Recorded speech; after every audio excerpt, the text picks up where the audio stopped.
na moko wabi amoko po amoko ku amoko yi exil elle a une insulte dans tout Togolais yetia bodo liya mbayo amoko wabi amoko ku ko to kekemi abuti eye awo be ko ela nani sibele ko wale Burkina Faso ni so amoko ku ko to wa ko so wa be ko da fi amoko ni so wa Burkina Faso jour que Macron les Burkina jour moi yo doli mo ko so na de bola o doli so sankara be ko da ti intia avec poser question mana ba kame les nya ko la ku le to bola toi on est prêt parce que bilo ko on est bien la jangila ko be le to bola toi soir et y a pas de problème là. 90, 2005, même 2015, il sort. Nous, quand je est-ce que nous prenons les réseaux sociaux d'hier, nous prenons au lait. Donc, il est là, lui, elle est facile. Il a combien résisté, il a porté à elle est très facile. Elle est très facile, Namiebe. Fort Nyasimbe dit. Fort Nyasimbe, il y avait ma bataille pour Togovio. Ya merito na be chani be no di saba no wo show vire no no po voya e be show wa e mi odi po bele to finalement avec fort e be vivre la vie tout ça là nous faut po bele ole on nous dit pas il y a le président non Gamesou qui est les fier il a combattu fort ya Simbe mais il y a libéré Togo est très riche. Togo est riche, immensement riche. Il y a un Togo, tout le monde est venu en tant que Togo. Et l'eau est à fond de Simbe pour finir. Or, pour diamant, on peut les filles, le coup. Au courant, on a reçu la Nigeria, son avion va pour neuf. On a mis un tout. Jonah. C'est ça. C'est ça. Donc, il y a un petit combat qui est là, il faut que nous parlions. L'idée est de nous réfléchir. Mais de quoi nous réfléchir? Il est en position de force, il y en avait opinion internationale. Il y avait le préliminaire, on libérer un bon. Et il y a même soin, c'est ça. Il va être à haut, donc, si tu es les guerres, on le poignée, on le coup, on le chagrin. Il y a comme il y a toi qui vous dit, ah, il a la porte. C'est ça, il a la porte. Merci beaucoup. Question 8. L'une de nos revendications, c'est le vote de la diaspora. Mais nous devons admettre que si demain le gouvernement accepte le vote de la diaspora, nous aurons des problèmes. Le gouvernement par Gilbert Bawara, quand il était ministre de l'administration territoriale, disait que le Togo n'a pas les moyens pour organiser le vote de la diaspora parce que ce n'est pas seulement à Paris, Bonn ou Washington que nous avons des Togolais. Et on peut discriminer les Togolais des autres pays du monde aussi. J'ai suivi Abbas Kabwa à la radio il y a 2 semaines et je crois qu'il a reçu certains points, à savoir nos compatriotes qui sont en Allemagne et ont obtenu la nationalité allemande ne sont plus Togolais. Dans ce cas, ne peuvent plus obtenir la carte consulaire à l'ambassade du Togo. Donc, ne peuvent pas voter. 2.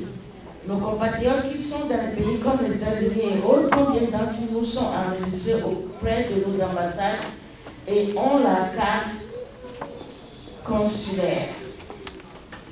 Quelles dispositions prenez-vous pour que nos compatriotes soient prêts au moment venu pour pouvoir voter? Question de la petit ou les petits.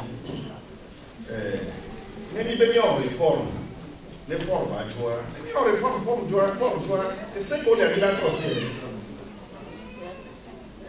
Et c'est qu'on est là. Que nous sommes joie, il a donné.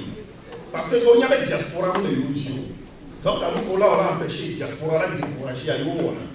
Donc, il y a un béni miracle. Les gars me soignent là, de Séonjo. C'est ça. Et que là, donc il y a diaspora qui va fouiller tout quoi, toi. Et il là, on a oui. Même il gagne quand avec diaspora, à mon premier à toi, tu as l'eau, à mon serveur, on tue la taxe pour ça. Et nous donnons tout les nos serveurs, et nous filons pour qu'on en voici. Parce que, Huawei Pero Tuanti, président qui va à Koufou, à Doua, on a diaspora aidé. 3 fois, 3e fois, il y a encore et Tinison. On a aidé. Il y a été petit. Donc, il y a une opportunité. On ne peut pas les doigts, à mon pour les pièces détachées, on les va, et t'as filé pour le voir, le voici, vous. Donc, on voit, il y a une diaspora qui va vous. La famille a tout voir. Et selon les agilateurs, Bawara, Togo, Bawara, Togo, Bawara, qui a mal, on a vu pas mon le comme les nous en 3, nous demandons pourquoi ma pompe. On va les pas mon le comme les nous en 3, on a le roulé. On va les pas mon le comme il y a le quoi que pas mon le comme. Mais nous en 3, nous pouvons aller au roulé. Mais on va bien aller au roulé, nous y allons au obligé. O ya ko soja ahwa soja o na da ahwa do me ya o ahwa soja de tu ada e wo wo ye nko nya si lo ne riske wo ni soja ma ke riske o wa to ko ni wa do ko bi no ba mansa ase mo me ne ko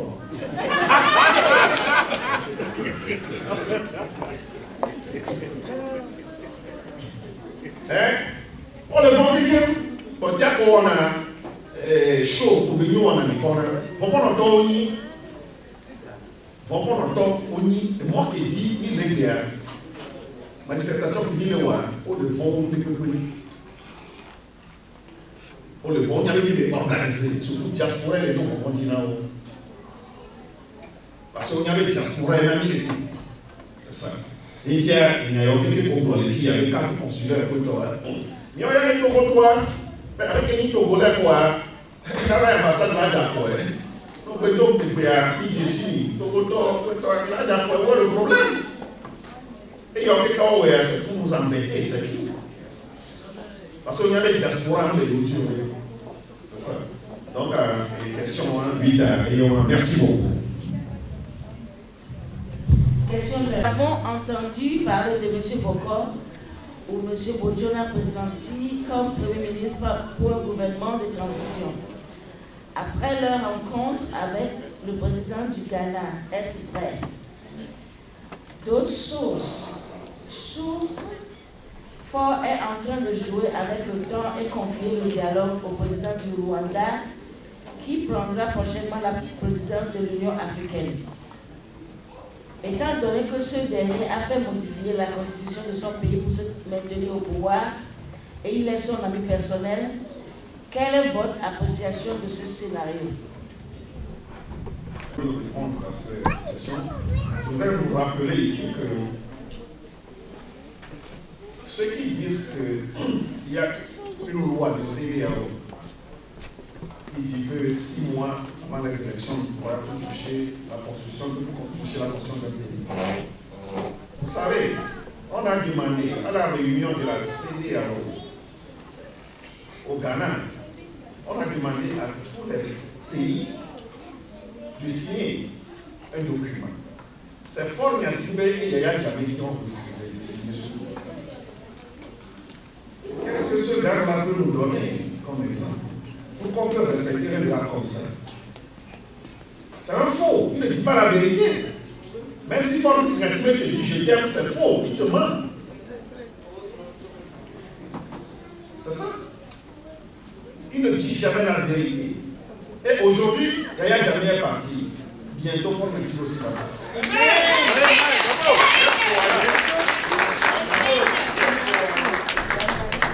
Bientôt, Fort Messi va partir. C'est ça. Parce que quand le peuple est debout, rien ne résiste devant le peuple qui est debout. Il n'y en a pas. Il n'y en a pas. Rien ne résiste devant un peuple qui est debout. Le Togo est debout aujourd'hui, dans la diaspora comme au Togo. Nous sommes décidés. Nous aurons tout ce que nous demandons. C'est ça. Ça, c'est très important. Bojona est bon corps. Je n'ai aucune idée. Mais c'est des Togolais. Si Bokor ou Bojona peut être Premier ministre pour une transition, pour qu'on puisse changer les choses, pourquoi pas? C'est des Togolais. Mais je n'ai pas cette information. Mais si Bojona ou Bokor peut présider, peut être chef d'une transition, nous sommes tous des Togolais. C'est ça. Tout ce qu'on veut aujourd'hui, comme l'a dit Ronis, la façon dont il a fait les tests du Ghana, même si 1 million arrive, ce million ne peut pas toucher la construction ghanéenne. C'est ce que Ronis a fait, c'est ce qu'il a dit. Donc, à propos de Bojona et Bokor, nous avons lu beaucoup de choses sur les réseaux sociaux qui n'est pas bon. Nous sommes des Congolais. C'est le système Niassime que nous combattons. Pour détruire un royaume, on cherche quelqu'un toujours à l'intérieur de ce royaume. Et Moïse, c'est Moïse, non? Et Pharaon, l'histoire de Moïse et Pharaon. Et Moïse, il était dans la maison de Pharaon, n'est-ce pas? Avant de repartir. C'est lui qui est revenu pour combattre Pharaon. C'est ça. Donc, on n'a aucune idée. Mais si Bojona ou Bokor peut faire affaire, il n'y a pas de problème. C'est ça. Il n'y a pas de problème. À propos de Paul Kagame, vous savez, le Togo, c'est pour nous. Le Rwanda, c'est pour Kagame. C'est à nous de libérer notre pays. Ce n'est pas quelqu'un d'autre. Là où nous sommes aujourd'hui, les États-Unis, ils se sont battus pour avoir leur indépendance. Les Américains se sont battus pour avoir leur indépendance. Nous devons nous battre pour libérer notre pays. C'est ça. Il m'a dit pourquoi, mais les pays, mais il va libérer le Congo. Paul Kagame, c'est du pipeau. Il y a un homme qui a libéré, il y a un homme qui a libéré, c'est l'équilibre le fini. Et il est dans son diaspora, il a continué, il a merci beaucoup.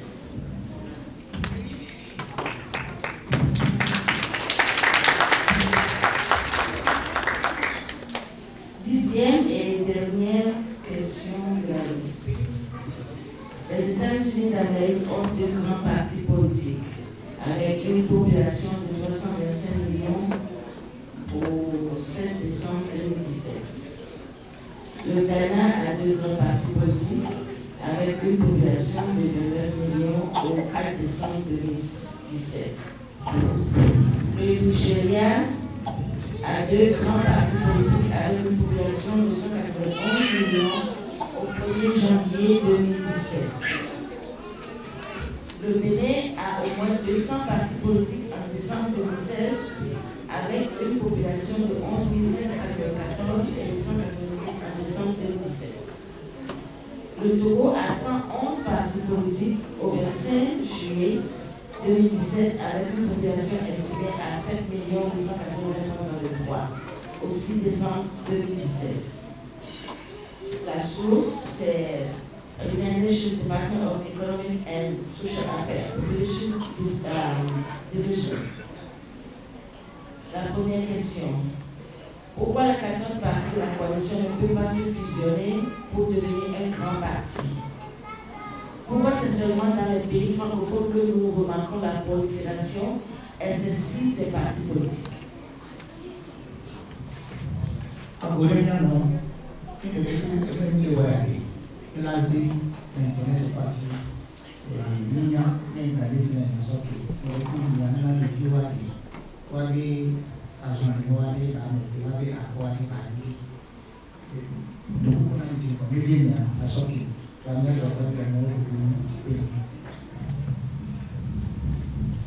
Merci beaucoup. va sans, et même non plus de 100 partis de Togo. Parti pour les partis fédérés, on sous 10. On sous 10, donc on ne voit pas parti pour l'actif, il y a les Togo. C'est ça. Donc, parti là, mon problème, parti à mon rôle, au club de vieux pour son, il va être parti. Mon rôle est son gendarme, on va partir. C'est ça. Mais les premiers partis à garage, les motos restent en compte dans le fond. Donc, on avait parti à le fond. Donc, on va aller. Donc, nous, les autres, on doit soit découragés. C'est ça.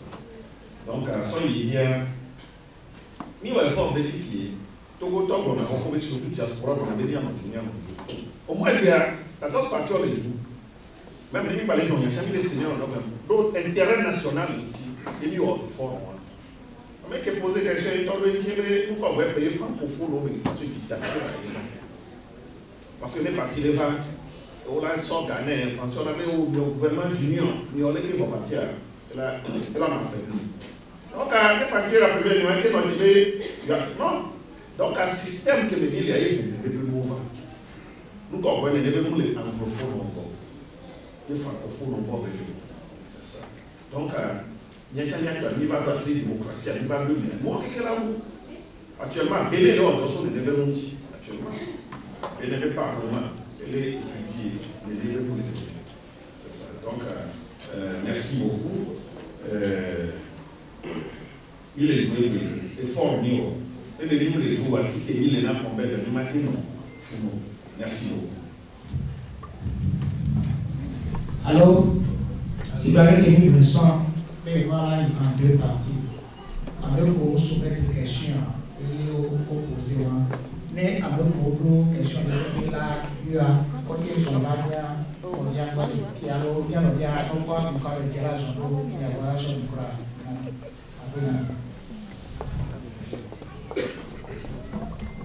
Mais non, il doit nous le dire. Et le taux, ils ont mis à bout de temps honorable, excellent. Et à tabac, on dit à nous dedans, il est dos à peine. Et Maou et Balola non Dieu. Et si quelqu'un est bleu, et non, et donc nous le dit. Et nous, il y a que nous le wallon, et la tin ouais, nous l'on les mêmes, matin bon fio. Et Maou et Nya, les nami les Nya, les osés à Bagbalé, amené. Amadin, chapitre 4, verset 6, because of lack of knowledge, my people perish. Nous mania et de violer Tchotchomi. Togo est calé Togo si. Et nous les Anibam mais les Togo si l'Afrique. Il n'y a pas Japon mais Japon on doit les voir actuellement ils sont les meilleurs. Les Hihiam on a des pépés. Il y a Togo ni Boro doit ni a qu'un on. Ni la qu'un on. Voilà pas question et le m'a dit à l'enibé. Et il y a même la jaille. Fora et Jola, c'est-à-dire on balai. Wa avunya que Milo a écouté là, on l'a fait ça à des jours, amen. Et nous qui nous bio le nibe, Milo a jaille. Fora en balance, Gadio, et Gadio Zandé, et Joe Voile. Coalition, nous les préconiser, nous caillons la Tinwo. Ne Togo Vioa, Kakala, Perekawa, Kwabe, Chotokeva, la Tinjiwadio, nous tient à mon galewasi. Ne mitro, moi, Fia, on a notre Pakatia Moudou, mais à quoi à mon lot, il y a partia, la sort et moi des soldats d'ébé, au moins population, ou des lois, ou des lois tournées, à moi non pas, et coïs, et le canapé à Mia Afunyako, ou à Mia Fuku. Est-ce que Midou le Nebende Dadea? Ni la loi, vous avez bango bébé, à Mia Jovo, un balle, Nani le Tonami. Spirituellement, balle, physiquement, et comme il est poète. Voilà, et Jova y voir, une coalition, on est d'arriver, Togo, Yokalao, 5 mois, 6 mois, là, qui n'ont pas nous. Alors, déjà, Togo, il y a le Togo, $1 de câble, et le 500, on l'a pas là, il y a l'homme à vivre, il y a mon port dans le boulot, il y a le Togo, il y a encore les bédias, pour il y a l'eau, il y a les ponts de qui sont les douloureux, non, le Togo, il y a même que les joies. Donc, la question, il y a tout, partie de là, non, pas de mes bémours, après, dès que les bémours là, ils ont pas pris dans le Maouirani.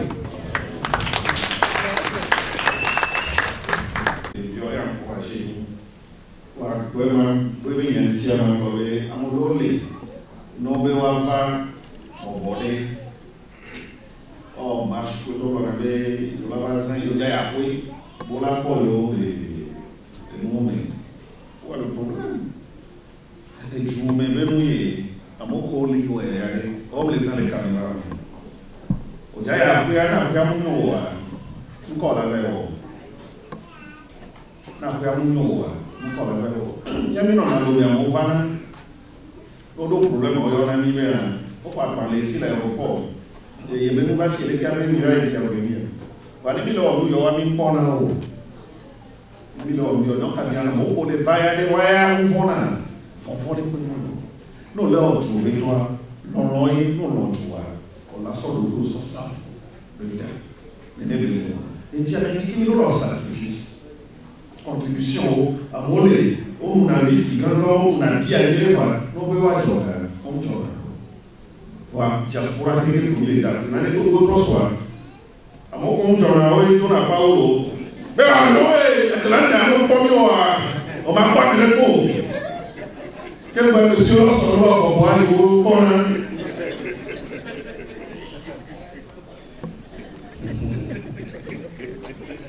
vous voyez.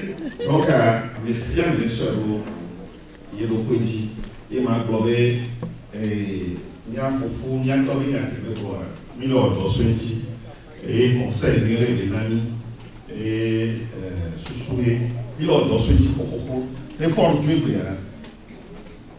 Même à moi, il y a les diaspora, il y a parce qu'il y a un leader au petit. À Gonnet, à l'Inopia, bien, là, nous avons des recommandations. Alors, nous avons des honorable Agbonafifi, mais à Fouya, et quand vient Togo, vie de Séria, mais ça me vient. Wande, même qu'on a tout, il y avait ce qu'a gagné à Fouya GTA. Et pour les nez, bien en violet, et mon mélo, zigéré. Et Togo avait couché à Kekima. Mais c'est maintenant que on est Kébélawa. La partie religieuse, je voudrais dire, les pasteurs, fadao, bishops, mais à Pagodia, et on a bé, on va faire des dia, mais pour la mot, mais les queues. Mais tant mieux pour ver anglo-homa soroda, alors à déclaration soroda. Et bien pas tant bien déclaration pour ça les rodades. Mais la tête pelée que va voir dire. Des fois le vent va quoi? Ils sont en train de blâmer avec B. Et là on est bac bien grand et la bouille. Mais B là et là ce bac bien son ado est ado vérité entière. Elle a pas d'aider. Ma bio c'est B. Les miamé au le corps. N'est-ce que va voir les doigts méadés. À mon va faire des aller que mi poido. Et on a qu'à mieux, alors il faut que mi descende parce que les deux, deux messieurs, filles qui mis l'intérieur qui nous filles la doigt, les pasteurs s'étaient mis devant. Martin Luther King. En Inde, on a vu Indira Gandhi. En Afrique du Sud, Desmond Tutu et que sais-je encore. On a demandé l'équipe mi boba for de dodo. Et les bojo mi alogné à vider. Mi dit be, oh tiens, non la wo. Ak blanc vérité a nya nyua dudoro nyua kene yesu anto sobanami wa wa beto awenu kene vonvo ma no emewa mi di la pole nko alo démocratique Kinshasa mais Kabila les affaiblis prêtre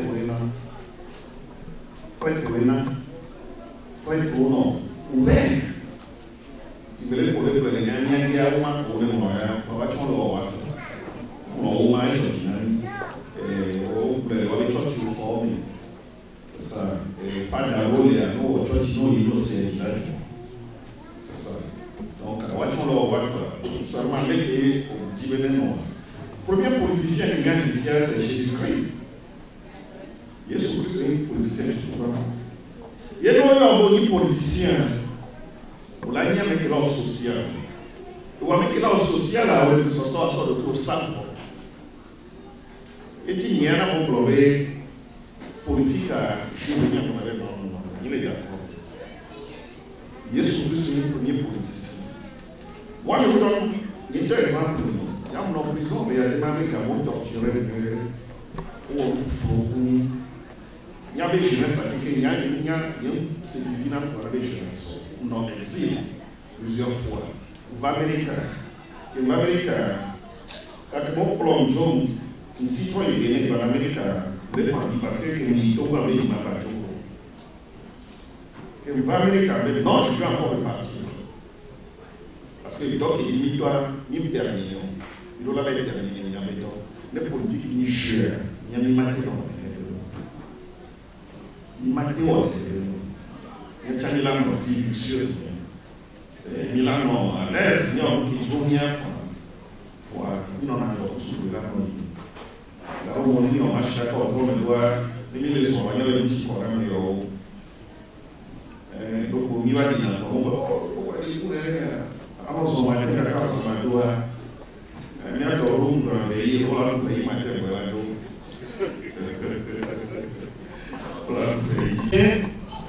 quand nous allons dégager ce système, c'est ça.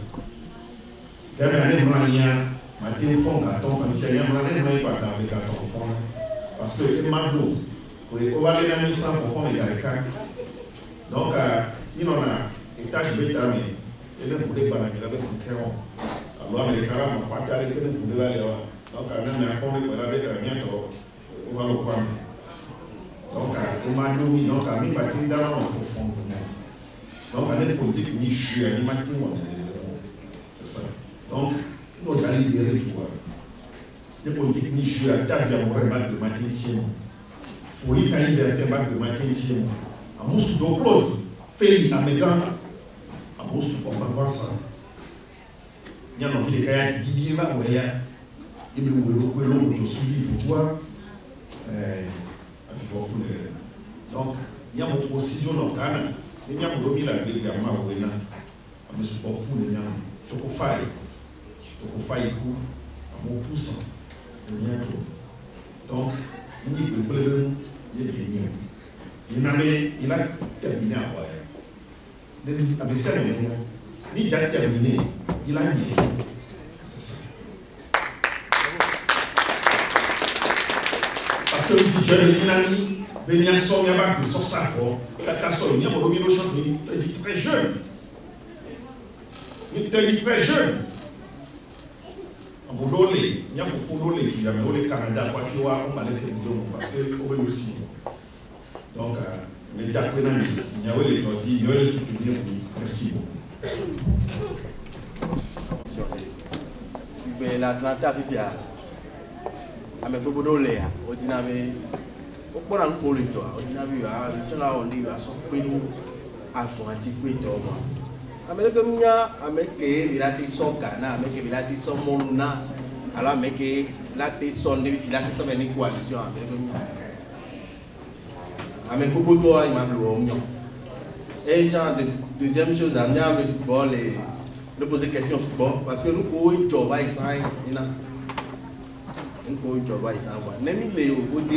c'est facile de parler. On les nommés, toi. Il y a des miliciens, on les dit là. Alors, il faut que les dit. On doit la gamme du Bénin. Donc, il y a un football qui m'a voulu. Les Kémila ont aide là, il y a des coalitions.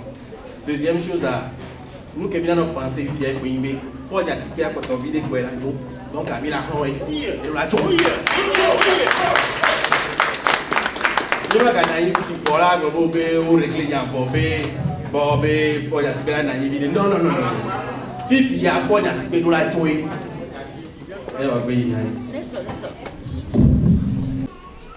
Les coalitions, Milo, avec le Pona et Cabé, pour Américains qui les Konawa, eux on est à tout Laurent. Il y a s'organiser. Il y a un autre gars, on va le numéro à maintenant, c'est 90 0228. Non, il y a un son, vous allez vous organiser. L'Atlanta anime ici avec peu de filles. Donc, à mon courrier, on va réunir c'est ça. Donc, à 90 01 14 29 à tout Laurent. Quand je regardais les UR, les pays là, vous devez vous organiser ici, c'est mieux. Mais en les cas, organisez-vous ici. Mais les pays de diaspora, parce qu'il y a des diaspora à nous organiser, à nous solidaires. Parce qu'il y a eu une salle, il y a eu des cas, et là, il faut que les c'est ça. Merci.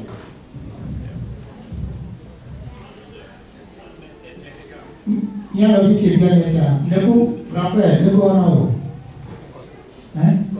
Kasi, moi, c'est vrai qu'on va faire des aussi, à mes deux choix qui est à l'eau. Internet. Ok. Internet. Donc, il y a un peu de voir, il y a un peu de diaspora Togo Atlanta. Elle est enregistrée. Le Secretary of State of Georgia. Elle est enregistrée pour l'IRS. Et nous avons des agents de loi. Nous avons des éléments. Actuellement, il y a des lecteurs pour les emails, sénateurs, honorables, nous avons un pamphlet de 12 pages. Il est Georgia. Va aller lire voir. Comme les Niato un groupe unitaire à l'Ivoire. Et quand il y a des taux, les Africains, mais à voir, mon ami peut décider. Et quand tout le monde est droit, les vieux au Bankovina, les soldats, les contis, les étudiants, et quand on se parle de nation, voir les péronettes, les Djoka, les Djoka, la compte rendu, terme libre.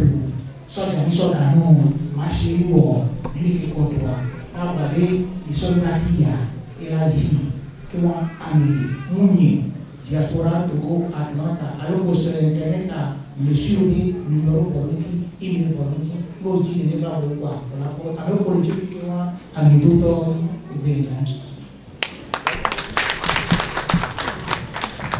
Merci le nom c'est Asebekou. La question est simple. On nous invite encore au Togo à un dialogue. Allez-vous participer à ce dialogue et qu'allez-vous réclamer à ce dialogue? La deuxième des choses est que vous faites des marches avec des itinéraires. Les itinéraires sont pratiquement imposés pour ces marches-là. Est-ce que vous allez marcher encore comme l'ANC a marché pendant 3 ans au Togo et on ne va rien recevoir là-dedans?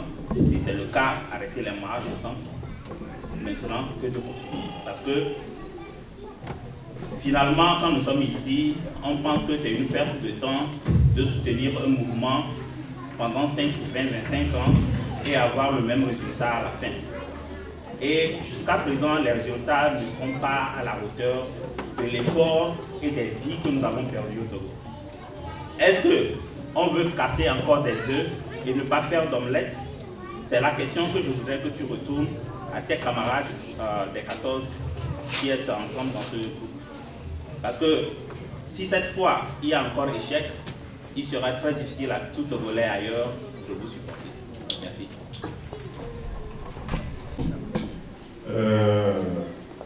Vous venez de nous demander si le dialogue est encore important.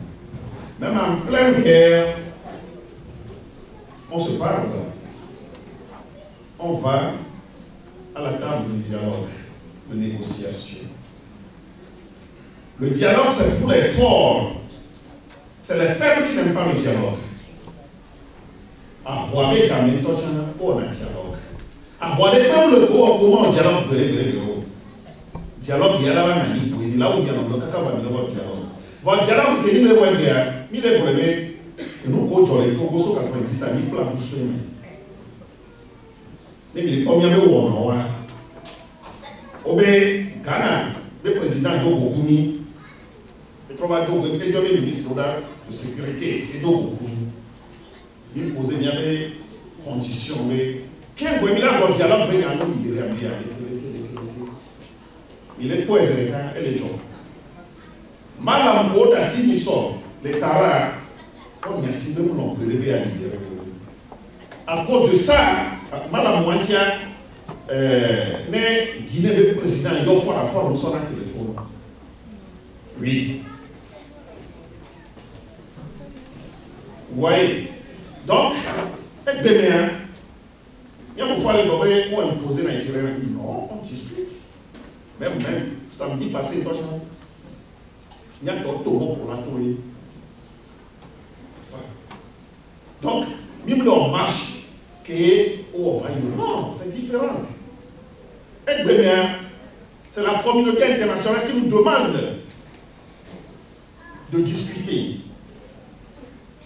Mais il ne va pas discuter, on va venir de vous. Parce que il est signé à ONU, il est l'Union africaine, il est Nations Unies. Nous avons blé, au pied de la pour nous dire à Hollande.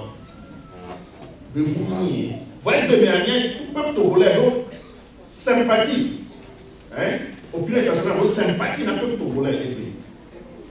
Quel est l'année? Il y a un faux l'ordre. Il y a un les nains. Vous remarquez, il y a un faux. Pour les 100 sénateurs, il n'y a pas de document. C'est trop bon. On m'a mis. Amérique même Jokobé, il y a un échec. Amérique Jokobé, il y a un échec les vagues de mer. Non, jamais. Il y a des mables, amour, nous qui avons semblé d'amour, et cahiers. Amour, il y a des mables pour gars, qu'est-ce qu'ils sont aujourd'hui, qu'est-ce qu'ils sont devenus aujourd'hui? On va leur dignité, on va leur honneur avec eux. On va leur gâchon. Amour, pour blé, pour gars. Autre aïe, lutte, qu'est-ce qu'ils sont devenus aujourd'hui? Dans mon corps, le mondial. Dans mon corps, le mondial. Nous sommes. Dans les configos, on a fait Brovi. On n'a pas diminué le fond. Les configos, quand tu vas dire, il y a les Ivoiriens. Le moment où nous passons, il y a papa, ça doit être le vieux. Vous avez croisé, il y a un temps de bon va. Vous avez quoi ton bon va. Non, je ne sais pas pour essayer de configurer. Amener son moi, il y a amener l'eau.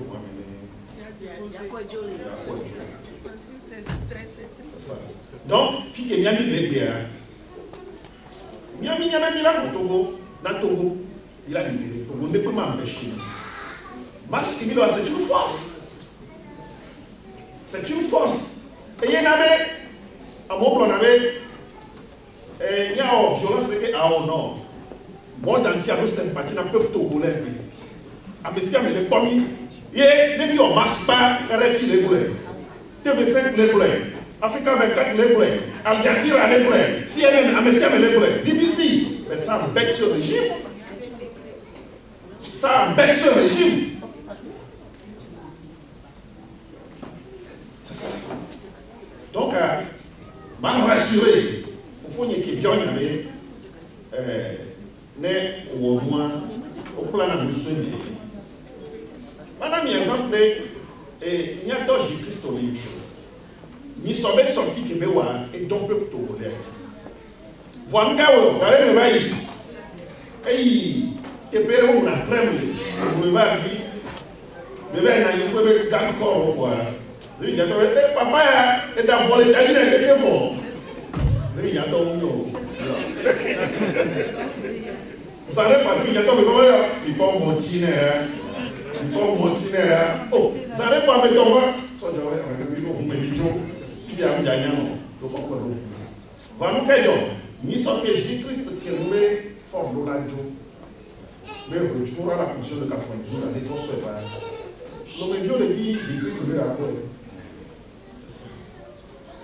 Nous, quoi, et les gouvernements sont. Kofi Boya Matéoué. Et dans le contrôle, nous comme Matéoué. On voulait que nous on va voir les gens qui Trump, Jérusalem, et la crosse, Israël, les capitales.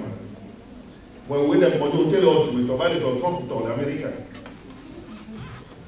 Alors, nous sommes les blancs. Et nous, où est le journal Pax Africa? Eh bien, il est critiqué, Donald Trump, même quand on va là, on est en Rome. On va on battait les criminels. Vous voyez? Il y a des bien, nous qui vivons, il y a bien des générations. Même les là pour nous, quel âge? Donc, vous avez la toile. Fort, il y a signé toi, les fonds, par le proposer, Ghana, mais le coup. Il a peur. Il y a un temps, il porte 2015.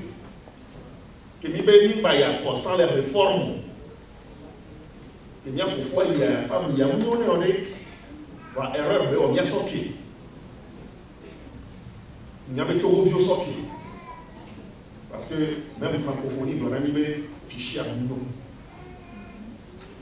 Des fichiers à nous. Oui, bien. Mais on a mis un qui n'est pas trop de tout. Et il force à tout. Et il force à tout. Et nous qui diaspora, qui ont mis au revenir. Et nous qui diaspora, qui ont mis au revenir. Et mémorandum de merci. Il y a mis son âme ici. Et nous qui dit les diables. Pilote. Pilote. Il y a 6 mauvais systèmes à il y a un système. Il n'y a pas de l'autre à blâmer les plus. Mais quel dit là le président? À moi, les pieds, on a le président. À moi, les fourgons, là le président. Parmi les toilettes, le président. Tout le monde l'eau. N'est-ce pas le moteur du président? Oh, moi, là, j'ai 55 mango pour être envoyé.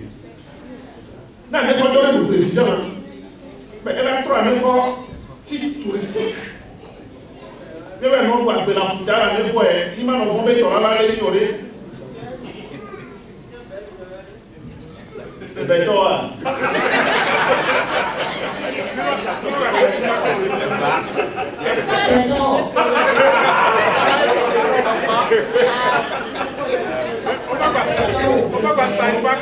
Alors, on va pas y parler.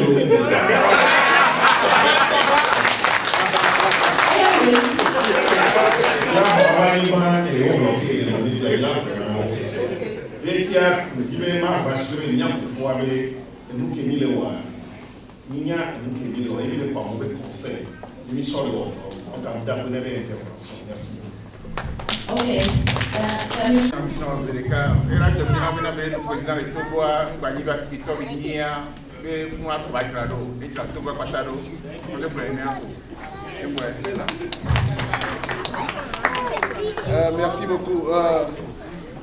Nous qui avons bien sûr, nous avons tout gagné, nous avons dit deux messieurs qui me disent qu'il y a fort joie. Nous qui avons bien sûr, nous avons tout gagné, nous avons tout à nos patients. Après 50 ans, nous avons fait bien les filles à filles, les qui plutôt, les qui préparé dans 6 mois, 1 an, tout le monde n'a pas trop. Ni wanyame nusa letro ni wate no bo gomele nke yole avugolo wa intima 6 mois 1 an pour après 50 ans on a facile on a mignon mais il a divisé mira nos patients yo mira dondo ani ken boya ma comme on a encore les towa ni que dans 6 mois miracle dans 1 an et tanani miracle nya comme no mira va trop. Voilà, donc voilà, donc on a une question qui a posée à l'honorable. Il y a beaucoup de bojona yanti fi yobe yemnya kera blanc. Il y a un handicap pour ma vie sur bord. Il y a une matière sur beaucoup de bojona sur do panier de camion. Parce que une question qui est arrivée en 2005 que nous on le préparer l'élection. Il y a Bokoni et moi, ministre de l'Intérieur, ça rend compte, et nous co-organiser comme peuple togolais, et nous le promener, d'accord, et notre Togo a réagir, parce qu'on le fait à quoi, et Togo a réagir, on a massacré le peuple, et bon, quand il y a les B, à mettre les beaux domaines, on le préparer, on a massacré le peuple. Groupe moi mais meilleur bojonale ne wala jo so boko bojon so derrière groupe de caméra et bien nya ima ko be na ni le cananien parce que nya boko c'est pratiquement un merci pour moi donc année boko la ni premier ministre Togo Igbe va conduire transition c'est la meilleure des choses pour moi pour le Togo Mais quand ils disent que Bojona revient pour conduire une transition Togo, c'est un risque. C'est un très grand risque parce qu'on ne sait pas où il va nous amener. Donc, ce ne sera pas la même chose. Donc, il faut faire très attention pour ceux-là que vous devez choisir réellement pour nous conduire pour cette transition-là. Un bon corps, ce sera une très bonne chose. Mais un Bojona, il faut faire très attention. Merci. Et tu veux essaye tout le et donc il y a un team il y a des séons et il y a la constitution par exemple il y a des 5 ans et donc on essaie de jouer ici pour et la faute et c'est ça donc on a un problème carré pour dire qu'il y a le monde fier watu solifier watu solifier donc bon concludo Bojona bem isso come que ele vive na minha forma de jogo système de simbia de jogo e é que é important na mim donc nini minha bem dialogue wa le coopérer ni se me le sei a messia meto donc minha peuple ni minha bem tu peuple ni minha bem sen diaspora ni minha bem sen diaspora na o le seigneur ben ko le tuta la fille même les dons même les sorganami même les o ma les député au bord de fio même les département ko to nya to mi o chitele we et ti abi lo la écouter ni mi prendre ni la c'est à so to to merci beaucoup Maso o dona mu tutuba ya Togo le o masha sonde Togo we tu kwa le dictateur mais assis le masha chaque fois et puis rien ne change.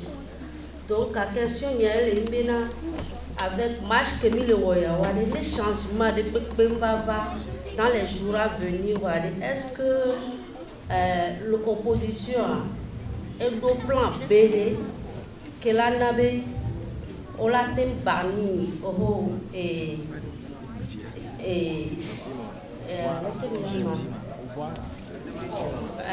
forme régime ola tem bani pour à jamais ma question ole nanu subo ele be marcha ole nanu a ile son o togolais bi diaspora togolaise ko ni nossa famille actuellement Léo marche même il a encore Italie à Fata papa oyonero et toi tu as sotogoti et donc bedaro togota donc marche ele na musubo ni atonya o et non on ne peut pas apprendre bien na yikoe voir et tout que les nyasia ni peuple et tout le peuple ou peuple que les organisé les disciplinaires ndekwe ahwa ndekwe soja ndekwe matin ndekwe isio que les vévérés ni leadership amoko le quoi et les vévérés le quoi ni sort le 17-18 octobre que fort de milices autour les gens résistaient 2 jours les Américains ont communiqué tout le monde qui est capable des gens résistaient moi-même j'étais dans la rue quand mon état tout silencieux j'étais dans la rue moi-même. Donc, ni ma non risqué néné, foi ni la belle que ni le wa, ma réussir. Jour moi, silencieux la tani chama chani. Voi mon les devions beko. Ni dans le modi, les devions tomber. Kaka ya fait pour soyi bagida, et ben afficher afi. Pour encourager les jeunes, pour résister. Ni doit le modi le doit mon la mon benoto, ba moneto à moneto à moneto. On ne s'amuse pas. On ne s'amuse pas. Et nous qui milewa et couper nous ni milewa ni soit madame ajaba bolé à Rome au bloqué be maya Rome ne peut pas la tension le fou ni soit dernier dans les cara au bloqué le mondio fouillé Jean-Pierre Bakpete mais quoi toi tu peux arriver on a même balle perdue risque ni le courir ni le courir risque be bani bu ballon non. Et d'a changé et marche que milewa et vous les taux les bambans Et nous les taux, les mots, il y a un temps qui m'a dit non, et comment dirais-je, mais m'a battu non, actif, mais il y a un marché, nous les possible. Donc, au plan de l'émiadé, mais à mon tour, à mon tour, à mon tour, à mon tour, à mon tour, il y a des affaires, c'est bon. Et il y a une affaire, il faut qu'on passe comme on va. Tout soit un joueur, il y a un pasteur, il y a un pasteur, il y a un tonton, il y a un vérifié. Lui, c'est mis le roi et le côté spirituel. Il est second, mis le roi et le côté, il peut pas y aller, c'est le roi. Il y a un tonton à mourir, à me servir de tombeau. Les tombeaux, il y a un bon tombeau là-haut. Ne amoko musulman no imala mo ne fada le ne kade lo sona no na ko be ko le fada bo parce que ne peut la tête on peut pas un quand jour moi me ni mato be ni to ande la jo chanto e ko ni bi so wale da to mo si chanto to la ho be chanto e devi ko le da to mi le ko so jo. Donc, comme il a un peu de Janaïda, il va constater au bureau qu'on a mis, il sort avec le bureau qu'on a mis. Donc, à quoi les diable silencieux béni. Donc, à mon lénion, on ne pas mon les Jani. Donc, avec la Jani, il a pas vraiment la donne tout. Telle la vidéo va dans les bénis. Pourquoi peut-on le moment où partir la vie à Jani? Ça n'est pas peut-on à Jani. Oui, nous continuons. Nous continuons. Il me poursuivre moi. Mi poursuivre, mi sommes mi plomb, moi donc mi va dire moi, mi va dire moi, il mi plomb moi donc, il va être trop là, ne des milliers, elle a des milliers. Il y a un peu de mal pour écrire. Amérique, Burkina Faso, il y a un quelque chose de fou, il y a un quelque chose de fou. On tire des bois pour balomer, il est combattu dictateur, Mimbo. Nous qui peuple de côté, à Maou, on a peuple de côté. Voilà, il m'a croisé bras. Ben Maou, les de côté. Il dit Maou, domi, il y a nous, c'est son ami. Ben Yoya, il a ton ami.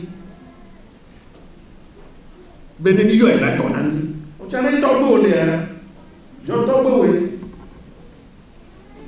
Il y a 91 mai, les Québec, il y a Tadjou, il y a la Safouni, les gars. Il y a un bravo, il y a un mauvais taille. Japa, a foule à l'autre Tadjou, il y a un peu sur le cas de Japa.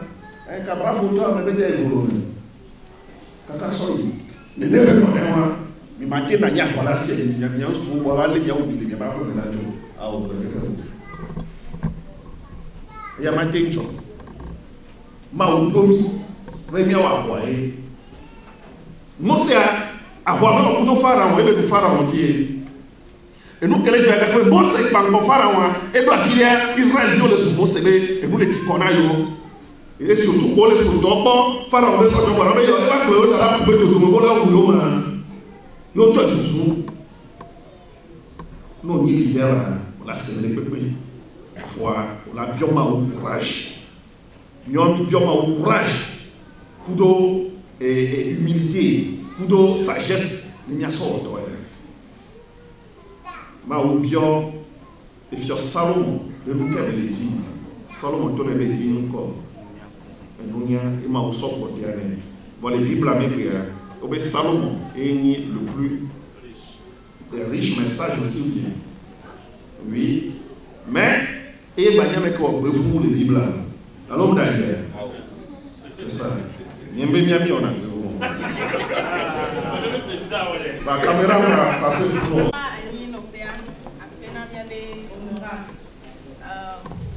Et je dis non, je vais Elisabeth, je suis Maryland.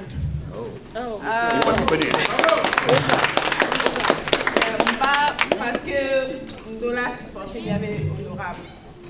Je l'ai constaté, à mes amis, je l'ai douté, est-ce que il y a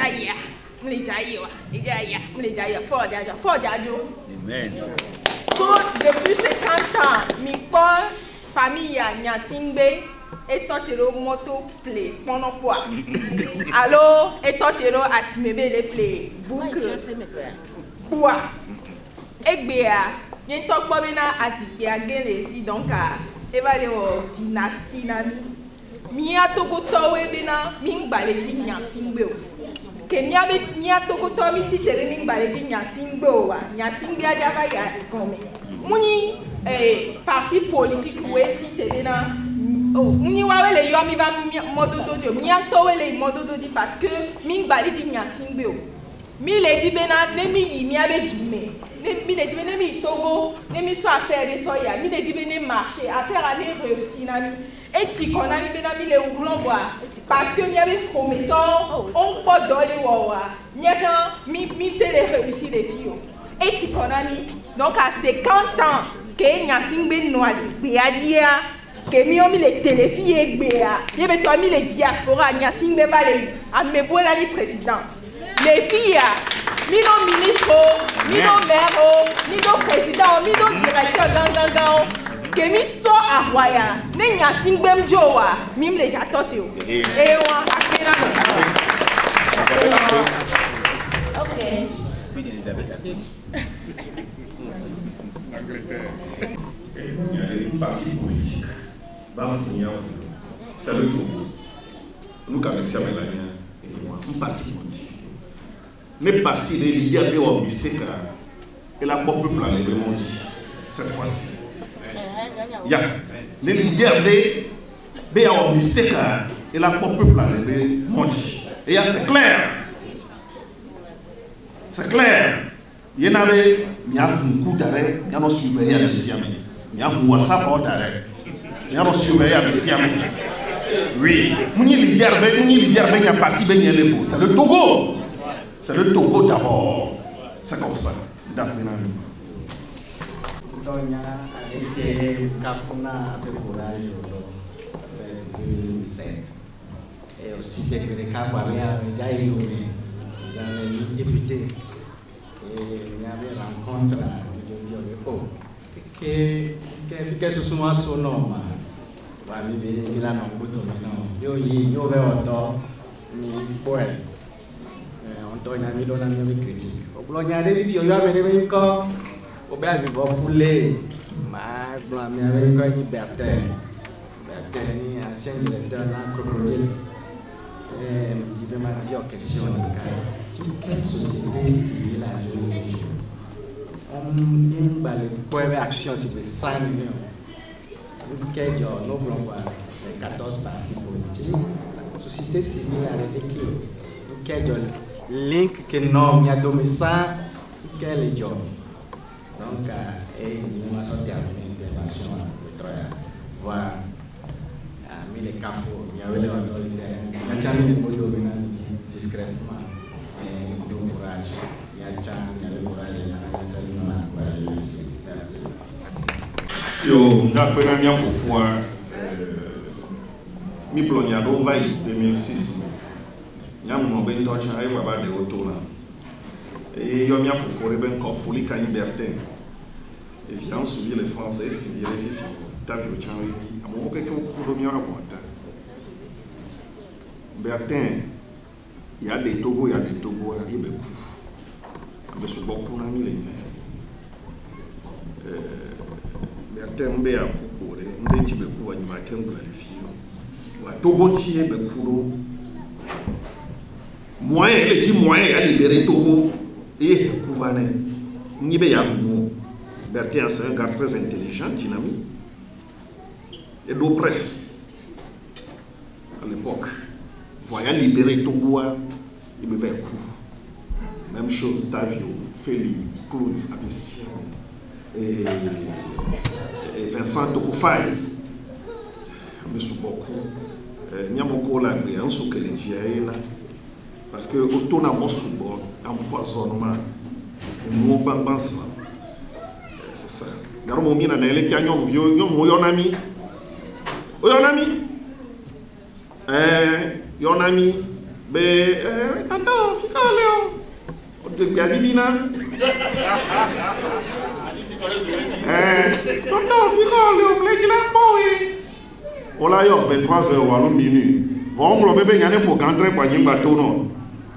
Il y a un pour gantrer, il y a un bateau. Oui, non, comme on s'en va aller à Rome. On est là en sécurité. On est là en sécurité. Même les sécurités, les tchotchas, on est là en sécurité, on est là en watchan. C'est comme ça.